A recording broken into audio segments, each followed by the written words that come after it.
Hello and welcome crypto enthusiasts to simple cryptocurrency news presented by Elastos Chain.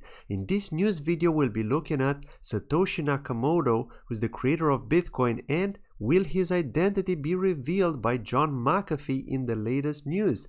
Then we'll be talking about Phantasma Chain and the potential partner that they could reveal on Monday the 22nd of April, as well as their upcoming mainnet in the month of April.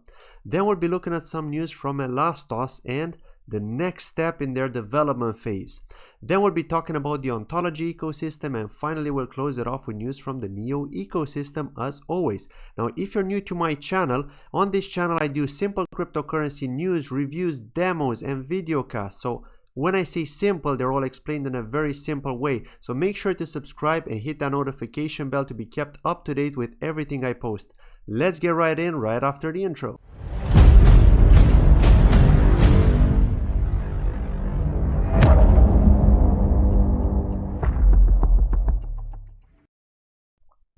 Okay, before we get into the news, I just want to tell you that in the description below the video you will find the topics as well as the links with all the different news articles that I'll be covering and the times of each one. So you can simply click on the time and it'll take you directly to the topic you may be interested in watching. Okay, that being said, let's actually look at the market as always. So as we can see on CoinMarketCap, Bitcoin is still trading above $5,000 and it's actually 5,319 at the moment on average, which is up 0.4% in the last 24 hours. So that is quite a lot, as we can see here, quite a bit of a growth. Ethereum's trading at $172, down a little bit. So I mean, it is quite bullish, right? Because traders are saying that it's becoming bullish. We may eventually see 6K before we see a retracement. I don't know, let me know what you think in the comments below. I would like more comments, so please leave a comment and let me know what's your opinion. Should we see 6K? Should we go down? What could happen, right? Anything could happen. Let's look at the price of NEO. So NEO is trading at $10.90. It was just over 11 this morning when I checked it. Ontology is 131 and it's holding the 19th position, with Ethereum Classic being in the middle between them.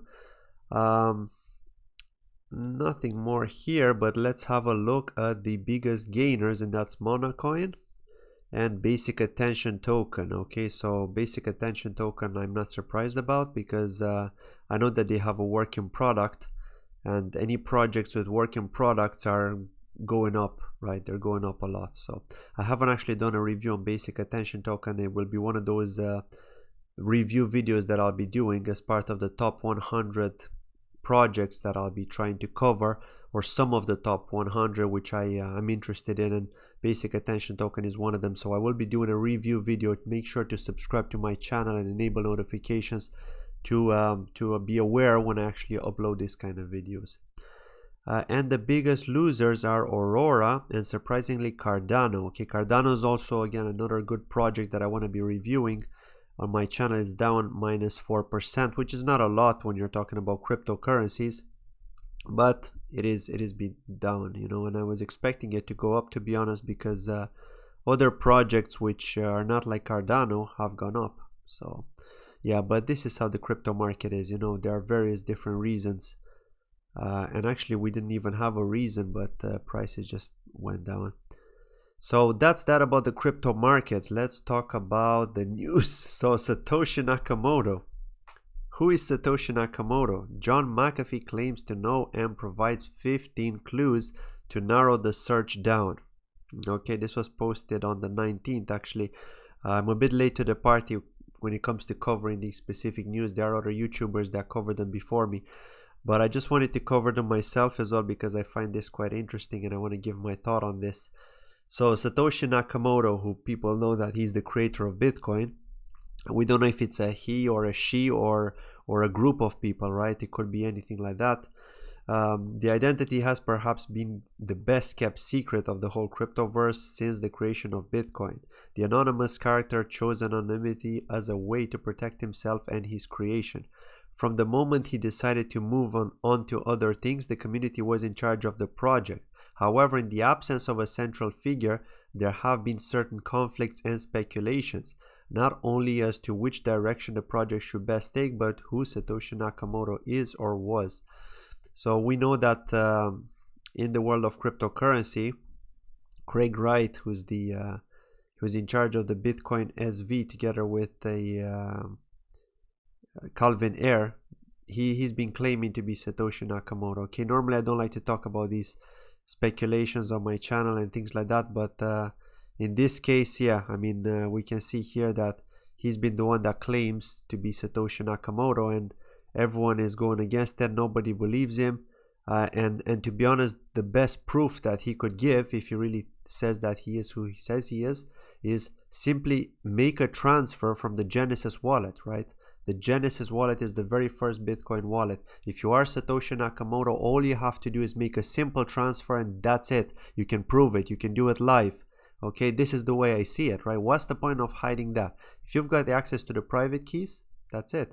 If you don't have access to the private keys, that's something else. But come on, Satoshi Nakamoto, the creator of Bitcoin, who has so much programming knowledge and was so clever to do something so revolutionary, doesn't have access to the private keys? Seriously? Come on. Okay, so yeah, that's that. But yeah, basically this guy, Dr. Peter McCormack, which I've covered in my last news video as well, he received a complaint letter from Craig Wright and Calvin Ayre, basically suing him. Okay, they're gonna launch legal action. They filed legal action against him and against other people as well. And because of that, CZ, who's the CEO of Binance and other exchanges, have decided to delist Bitcoin SV. Okay, so we know that. And actually, John McAfee, to get back to the topic, John McAfee said enough is enough. On Twitter, there are at least a dozen crypto adherents who know the true identity of Satoshi, and I can assure you 100% it is not Craig Wright. This absurd claim of Craig's is incomprehensible. Mr. Wright, have you no shame? Seriously, sir, have you no shame? So yeah, a lot of people have liked this. A lot of people have communicated back and replied to John McAfee. And of course, the controversial tweet generated a lot of speculation in the community, and the only way McAfee could be absolutely sure Craig Wright was lying is by knowing the real Satoshi Nakamoto. So now John McAfee is not afraid of threats from Calvin Ayre and Craig Wright, and says he doesn't seem to care if he gets the letter. Okay, the letter, and simply because he's out on a yacht, right, and an undisclosed location. So how is he going to get the letter, right? This is the other thing. And then this situation escalated. McAfee left nothing to the imagination and claimed to know the true identity of Satoshi Nakamoto. The renowned cybersecurity expert then began a process in which he would slowly offer clues about Satoshi's true identity. So basically, he's been saying that a lot of people have been contacted him to say that they're Satoshi Nakamoto. So he's been taking every single one of those messages that he received, and he's putting them together to try and filter down the identity. And interestingly enough, we've got a list here of 15 different ones. So number one is there is not one Satoshi. Okay. 2, a person residing in the USA wrote the white paper. The person who wrote the white paper is male. Satoshi is not John McAfee. Satoshi is not Nick Szabo. Satoshi is not Craig Wright. Is not Elon Musk. Not the CIA. Not a government agency. Not French. Doesn't follow McAfee on Twitter. Satoshi still has access to the original Bitcoin wallet. Satoshi doesn't want to be outed. Satoshi is alive and right now doesn't have any influence on Bitcoin. And Satoshi doesn't have brown hair. Finally, McAfee concluded his first wave of clues with an epic ending as always. How do I know about Satoshi? Yes. I drink, use drugs, chase women, run from the law, which I have done since I was 19, but it does not obviate the fact that I created a great company who is focused on stopping hackers. I had to know hacking. I'm still John fucking McAfee. So yeah, very nice tweet from John McAfee. Again, let me know what you think in the comments below. I would like more interaction on my channel. I'm not seeing enough people commenting, so I may start doing something to motivate people to interact, right? And yeah, don't forget to like the video if you've enjoyed it so far. So yeah, that's that about Satoshi Nakamoto and John McAfee. We'll get more information on that and I'll make sure to cover it on my channel. But let's talk about Phantasma Chain, and this has been the hot topic. Now, I will be covering Phantasma Chain personally as well as NEO and Ontology once Phantasma Chain are live, once they migrate off NEO. But basically, Lee Kai, who's the marketing and PR advisor of Phantasma, said Monday's partnership announcement will be 100% put Phantasma Chain on the map. I'm seeing exchanges, Tron partnership talks. I'm talking huge steps and actual adoption which the blockchain tech needs. We are the first. So these are really powerful words from Lee Kai. Let's see what happens. Let's see what we're going to get on Monday. I'm really excited for this, and so is the community. Everyone's talking about it, and actually posted a tweet here. Let's do it. Get a game on board. Blockchain gaming is in its early stage and will only progress from here, right? This is my opinion with blockchain gaming. We've seen it with Ontology, we've seen it with NEO. They're moving towards that engine as well, which I really want to cover on my channel pretty soon. I'll do a full review on them. Engine are also focused on blockchain gaming, so we're seeing blockchain gaming taking over this industry. So yeah, I actually did a video on Dragon Ball Heroes, which is a game not on the blockchain, but it's created by Bandai, which is from the popular anime called Dragon Ball, right? There's a new series which is Dragon Ball Super, and it's going to return to the TV, to the Japanese TV on in July, I believe, this year. So yeah, and of course, you know, they're advertising their game Dragon Ball Heroes, and there's you can basically use cards. You can collect cards in that game and battle it out. So because they've got collectibles in the game, it would make sense to have something like that on the blockchain and make it legally tradable in a marketplace like Phantasma's one. So this is why I'm so bullish on this project, and actually I'm really looking forward to it. You know, I'm really looking forward to see how they progress. But yes, and the other things that they've done is basically talk about the block producers, the tokenomics. Okay, this is like the masternode stuff that I've already covered on my channel, and I've also had an interview with Lee Kai, so do check that out in the description below. The interview, exclusive interview I had with Lee Kai, where we try to get in a simple way all the information from the tokenomics for you, the viewer, and the person that may be interested in checking out the project. Again, this is not financial advice. Feel free to check out the project if you may be interested, because this is what I'm seeing, right? I'm seeing these kind of projects which are, you know, making the right steps in the right direction towards mass adoption, right? To help get to the mass adoption stage. And this is great, especially in the blockchain gaming world, in my opinion. But that's that about Phantasma. Again, we'll keep an eye on that. On Monday I will be covering information as soon as we get it. I may be a bit late to the party, but I'll definitely be covering it on this channel. So let's talk about Elastos. So Elastos has made an announcement. Again, the Elastos community has been asking for a lot of YouTubers to cover more Elastos news because there aren't enough out there. So I want to be one of those YouTubers that cover Elastos news. I will be paying closer attention to Elastos, as I've promised to the Elastos community who did comment on my last Elastos video. So basically, phase 3 of their updates, they're gonna have updates. They're gonna release them in 6 different phases, and phase 3 has been released, and that's all about the implementation of the Elastos Wallet with the supernode election support. Okay, so when I saw that, I was thinking, okay, Elastos Wallet, let's see what it's about. But supernode election, I wasn't really too sure about, so I'll talk about that in a moment. So yeah, they're talking about that and merge mining auxiliary proof of work to the public, which I have spoken about in my last news video. I'm going to post a link in the description below, so make sure to check that out because it'll make more sense. Basically piggybacking off the Bitcoin blockchain, right? So when you're a miner and you're mining Bitcoin, right, you're only mining Bitcoin, you're only going to get Bitcoin as a reward. But if you're using the auxiliary proof of work merge mining from Elastos, then obviously you can get Elastos coins on top of the Bitcoin ones as well.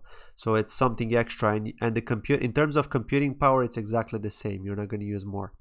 So yeah, the Elastos wallet is going to be the official wallet of Elastos going forward. Okay, as such, in the near term, it will be the only wallet that supports supernode registration and voting functions, and in the future, the Elastos wallet will support additional features of the Elastos blockchain as they go live. Of course, you can download it on Android and iOS, and community members are encouraged to get involved by registering a supernode or by downloading the Elastos wallet for voting purposes. Please note that while registration is now open for supernodes, the community elected nodes will not take part in delegated proof of stake consensus until the completion of phase 5. To learn more, watch the Elastos Dev Studio. So yes, there is a video here, do check that out, where it's introducing the Elastos wallet, how it looks on the mobile. It is pretty cool, so do check that out. I'm still waiting for the ledger support, to be honest, hardware wallet, and I'm sure a lot of the Elastos community are probably waiting for the same thing, simply because it's more secure, right? It's you are reducing the chances of you being hacked by a lot, right? So I strongly recommend a hardware wallet if you hold cryptocurrency. So yeah, and then the other thing I wanted to talk about is the Elastos consensus mechanism here, which I already spoken about, which is auxiliary proof of work and delegated proof of stake. But actually, what I didn't understand was the supernode part. So apparently, the Elastos supernode election plans to elect 108 participant nodes. Okay, the active nodes and the standby nodes. So among those, there will be 36 active nodes and 72 standby nodes. Okay, so 12 of the previously elected nodes and 24 will be elected by the community. So 36 active nodes will confirm the blocks previously produced by proof of work miners.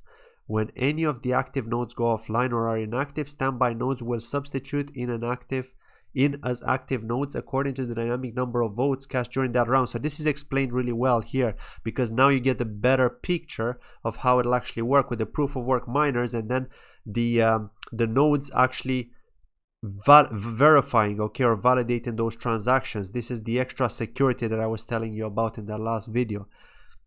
So during the Elastos supernode election, nodes are categorized into participant nodes, active nodes, and standby nodes. Okay, so very clearly explained here. And the other thing I wanted to talk about is how many ELA coins you need, okay, to become a participant node. So to become a participant node, you do need 5,000 ELA. Okay, that is a lot right now, considering the price, which is trading at just over $4. That means you need over $20,000 invested in Elastos right now to become a participant node. Okay, so that is a lot. Basically, I'm trying to compare this to other projects, but again, Elastos is kind of unique in this sense for what they're trying to do, for the fact that they're trying to get that decentralized internet, right? It's something unique, something huge. It's a very big vision. So you cannot compare this with any other project in terms of master nodes, right? So for example, Phantasma Chain, I like Phantasma Chain, and to be a sole master, which is not really a master node owner, you need 50,000 coins, right, when they're going to migrate. So yeah, with Elastos, it's 5,000 ELA, right? But again, you'll be running an actual node. With Phantasma, you're not running a node, you'll be a sole master. To run a node, to be a blockchain producer, you need to be elected, right? So it's not so straightforward. You do need to depend on the community, of course. And there won't be so many. That's the other thing. With the participant nodes, there are more. So there is more opportunity for you to become a participant node with Elastos. But again, very expensive, $20,000. Not a lot of people have this kind of money to invest in projects. Most regular folks invest maybe 100, 1,000 money they can afford to lose in cryptocurrency, right? This is how it should be. But there are some people that really believe in this space and they go all in, right? They go all in. This is how it is. Very risky, but they do it, right? The way I see it personally is like a private pension plan, to be honest. And yeah, that's pretty much what it is about Elastos. This is what I wanted to cover here about the supernodes and the new update. So yeah, I'll be talking about the next update once they release it, and if we have any interesting information on that.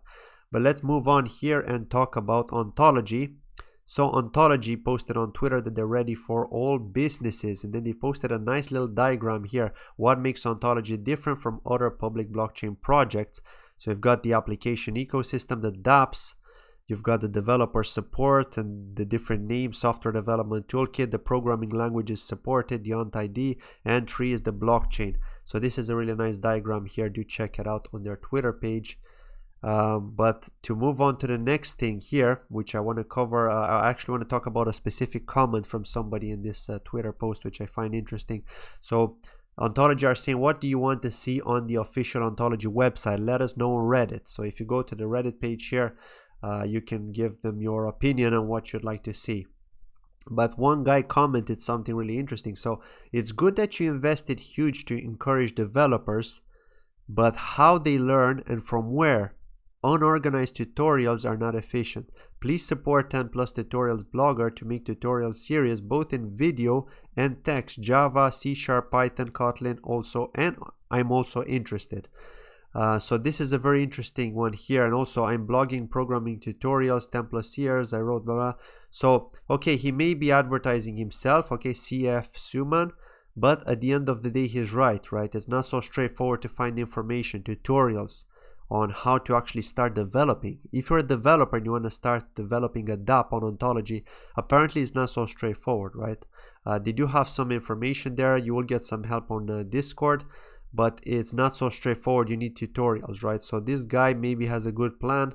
So fair play to him if he manages to go ahead with this. I'm a developer myself, but I'm not a blockchain developer or backend developer, so I'm just learning basically the basics. When it comes to backend development, I'm actually a database developer.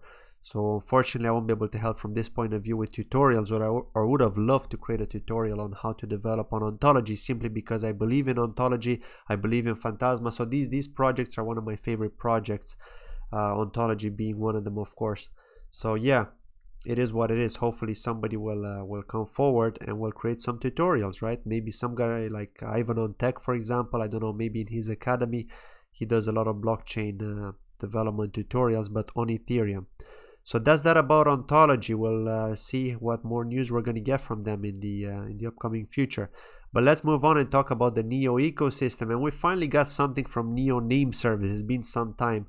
And for those of you that don't know, NEO Name Service are basically a platform where you can create like a dApp on the NEO blockchain, where you can bind your NEO address, which is the long alphanumeric character address, to a domain name. So for example, if your name is John, you could have like john.neo. Okay, so that could be your domain name, and that would be linked to your address. So when somebody would use a wallet like the O3 wallet, where you can store NEO tokens, NEO coins, you could store NEP5 tokens, they could send you tokens on the NEO blockchain directly to your domain name. And when they type in john.neo, that would automatically be switched to the alphanumeric address. So you don't actually need to copy and paste each time, and nobody would have to copy and paste if they want to send you coins or tokens. Or if you want to send to somebody else, you can simply type their domain name and it'll automatically be detected by the application. This is really, really good. So yeah, they're basically going to create a QR code functionality. So even better, even easier, you can scan the QR code and you'll automatically get the address. And also NNC token lists on Bitmart, which is a new exchange. So yes, QR code binding, that's pretty cool. In traditional peer-to-peer payment platforms, WeChat, Venmo, users can verify the identity of another party before confirming the transfer of funds. If user A scans a QR code to send funds to user B, user A can verify that the QR code belongs to user B before approving the transaction. So with private wallets, users can still scan QR codes of a recipient. However, identifying information to verify the address of another user is typically a public key. Therefore, NEL opposes that scanning a QR code of another user isn't more efficient or necessarily safer than manually entering the recipient's wallet address. Let's see what else we've got here.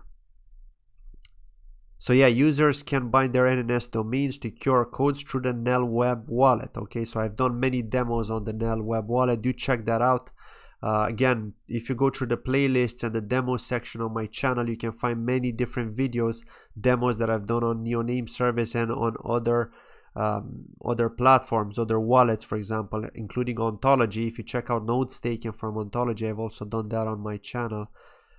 So yeah, Bitmart is the other thing that I want to talk about here. So they have been listed, the NNC token has been listed on Bitmart exchange with deposits opening from the 17th of April. Bitmart is a centralized exchange that seeks to offer its users with tokens that are secure, compliant, and innovative. And through internal analysis, Bitmart believes that NNC to be structured and promoted as a utility token, therefore should not be categorized as a security, and that's why they can list them, right? So exchanges are very, very careful now when it comes to listing tokens, because they're not sure how they're categorized, right? Are they a security? Are they utility, right? But they are a utility, we know that. So yeah, that's that about NEO Name Service. Let's talk about NEO's gas token listed on the HIT BTC centralized exchange. And seriously, I didn't even want to cover this news because I don't want to motivate anybody to go and hit BTC. I know that this exchange has been a bad exchange from a very long time. From 2017, people have been scammed on this exchange, scammed in the sense that you deposit and you can never get your funds back. So stay away from this exchange. I don't know how they've changed, what they've done, but I've only read negative stuff. I've never personally used this exchange. I've been talking to quite a lot of people in the community who used it and they had their coins stuck there and they cannot get their coins back, right? And support is pretty much zero. So they'll only talk to you if you're a project, right? Because they're trying to get projects on there to create FOMO, get people to deposit, block their coins, and that's it. Then you're screwed, right? So be really careful, right? I'm not saying not everyone can not withdraw them. Some people maybe can, but yes, be really careful. I don't know if it's worth it just to be able to trade gas when you've got so many other exchanges on there, right? But yeah, it's just something I wanted to talk to you about and just say be careful when you're using HitBTC. If you are using it, I strongly recommend against it. And finally, the last piece of news for today in today's video, it's Red Pulse that I want to talk about, which integrates with the Binance chain and Phoenix token to exist on both NEO and Binance blockchain. So for those of you that don't know, Binance have recently released their DEX. Well, almost released their DEX, right? They're in the process of doing the token swap right now. The BNB token, which is initially an ERC20 token, it still is right now, it's going to be swapped to the Binance chain token. And Red Pulse, which is a project on the NEO blockchain, apparently are going to create a dual token system, pretty much the same as Phantasma are going to do with NEO and Phantasma Chain. You're going to be able to swap back and forth. However, with this, it doesn't look like you can swap. Actually, yes, you can swap back and forth. Sorry, my bad. The Red Pulse website will provide a one-to-one conversion back and forth. And of course, you're going to have the funds frozen, the counterpart tokens, frozen on the other blockchain. So obviously if you swap to the Binance blockchain, they will be frozen on the NEO blockchain, so there'll be less in circulation on the NEO blockchain. However, something interesting that I found here is that besides the name of the token, right, because it's going to be called differently, it's going to be called PHB, and PHX is the one on the NEO blockchain, which is the NEP5 token. On Binance is PHB. The interesting thing I found is that the CEO Jonathan Ha said that he's going to continue developing on the NEO blockchain. So he's going to continue using the software development toolkit on NEO, okay, which is in the Python programming language. And he's also going to get the software development toolkit for the Binance chain to develop their project, right? So this means that they're not going to move away from NEO. They're planning to coexist. Now, for how long, we don't know. We don't know. Simply don't know. Could it be that they're slowly gonna move to Binance chain if they find it's good? Maybe this is the main reason why they don't want to fully move to it, but I don't know. We'll have to see. We'll have to see, because to be honest, they are depending on a third-party one, right? It's not their own blockchain, it's a third-party blockchain. So I think they're just testing the waters, in my opinion. But yeah, that's that from today. I've covered a lot of news. I mean, it's been 27 minutes. Sorry if it's a long video, but I'd like to thank you very much for watching. Do subscribe to my channel. I just want to remind you again, if you're new, do enable notifications. Please hit a like if you enjoyed the video. It will really mean a lot to me. And don't forget to leave a comment below. Let me know what you think about any of these news. And yeah, I'll see you in my next video. Thank you very much for watching. Take care. Bye-bye.